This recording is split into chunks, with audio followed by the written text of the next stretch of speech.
Gürcüstanın ümumiyyətlə fərqlidir. Sistem fərqlidir. Onlarda yanaşma fərqlidir. Tamamilə fərqlidir. Onlar yetişdirirlər klub komandalarına o qədər üstünlük vermir.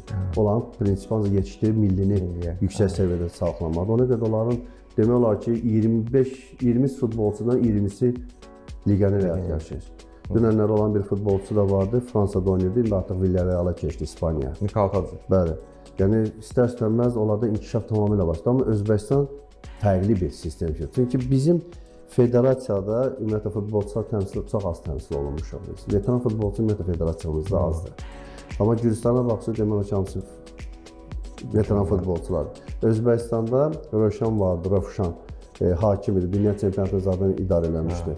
Həmin onu gətirib qoydular vitse-prezident, yəni futbola.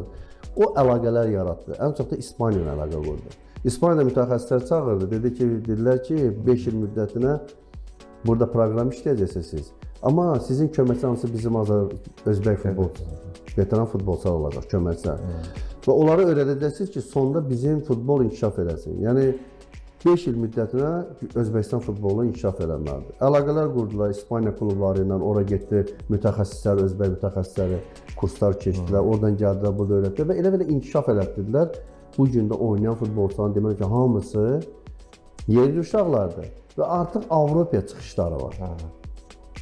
Siyasətdə mütəxəssislər də onlara bir yön verirlər. Bəli, yəni artıq təməlin yerli futbolçular, yerli mütəxəssislərdir. Yerli futbolçuları inkişaf elətdirirlər. Çünki əcnəbi sənin mentaliteti bilə bilməz, yanaşmanı bilə bilməz. Onu gətirirlər, onun proqramı üzərində öz mütəxəssislərini yetişdirirlər. Çünki bilir ki, bu yerli mütəxəssis məsələn tarlanın xarakterini daha tez anlayır. Onun yanaşmasını, mentalitet, Azərbaycan mentaliteti biraz tamamilə fərqlidir. Biz bunu dəyişməliyik. Nə olur olsun, biz mentalitetimizi dəyişməliyik.